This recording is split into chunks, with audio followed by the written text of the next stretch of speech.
पुण्यात्माओं, जैसे हमारे ये अध्यात्म मार्ग में आप कति जीरो हो चुके हो, और दास भी उसी स्थिति में था।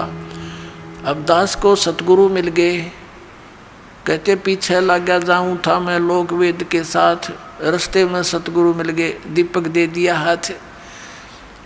अब ये इतना बड़ा अध्यात्म मार्ग है कि जैसे हम सत साहिब बोलते हैं और पहले राम राम बोलते थे, इसका कारण क्या था? ये मंत्र जाप करने का नहीं था, ये केवल याद दिलाने का होता है कि भाई इस संसार में भगवान बिना कुछ नहीं, और जो गुरुजी ने मंत्र दे रखा है उसकी भूल ना पड़े।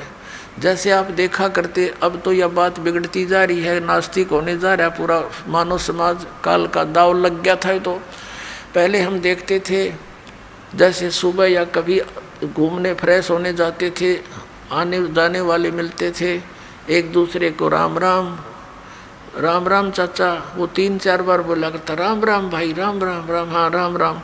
अब ये तो एक औपचारिकता बन गई थी, लेकिन ये स्टार्ट कहाँ से हुई थी? ये ऐसे होता है कि ये मंत्र जो गुरुजी देते हैं, ये अपने मुख से दूसरे को बोलकर सुनाना नहीं होता, नहीं तो फिर उसको सुनाने से आप उसके गुरु बन गए, आपकी भक्ति नाश होनी शुरू हो जाएगी।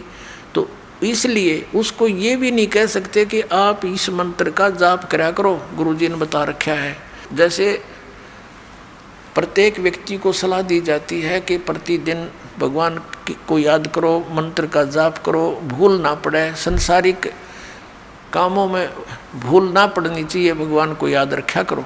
तो एक नियम बना रखा था गुरुओं ने कि अभी ये कोड वर्ड है, और रास्ते में जब कोई संसारिक विचारों में ग्रस्त व्यक्ति आ रहा हो और उसको बोल दिया जाए कि राम राम भाई, तो वो समझ जाता था कि ये क्या कहना चाहता है, कि ये न्यू कह है भगवान बजले, गुरुजी ने जो मंत्र दे रखा है उसका जाप कर, ये संसारिक उलझेड़ों में मत पड़ तू, यही भगवान का नाम ही इन संकटों से जो विचार तू कर रहा है इनसे निवारण करेगा।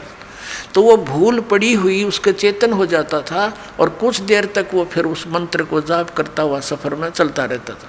फिर कोई भूल पड़ती थी, आगे दूसरा टकरा जाता, राम राम भाई, हाँ राम राम राम राम। उनका उद्देश्य तो ये होता था कि मंत्र न याद रखियो, भूल ना पड़ जाए इस मंत्र की। तो पहले राम नाम कोई जाप का नहीं था, केवल ओम नाम देते थे ऋषि, दैट्स ऑल। और उसको गुप्त रखना इसलिए अनिवार्य था कि तुम किसी को बताना नहीं तो तुम गुरु बन गए, तुम्हारा फिर काम बिगड़ गया, तुम अधिकारी हो नहीं, दोनों चौड़ चपट। तो और याद दिलाते रहना एक दूसरे को। इस राम शब्द जब ये बोल रहे हैं तो ये समझ लेना, ये कहना चाह रहा है कि भगवान का वो मंत्र गुरुजी का याद कर, जाप करा करो, इस भगवान बिना संसार में कुछ नहीं है। तो ऐसे हम सत साहिब बोलते हैं। सत माने अविनाशी, साहिब माने राम। अविनाशी राम के हमारा जो परमात्मा है वो अविनाशी राम है, और उसका मंत्र, उसके पाने का ये जो विधि है, इसको याद रखो, भक्ति करा करो, सत साहिब जी सत साहिब। हाँ, मतलब उस समय आपको ये याद हो कि आप भाई भगवान बिना हमारा कोई नहीं है, और सचमुच ये कबीर साहब सच्चे परमात्मा अमर भगवान है, और जो मंत्र उनको दिया है वहाँ जाने का वो जाप ही सहयोगी है, उसकी भूल ना पड़े, ये होता था।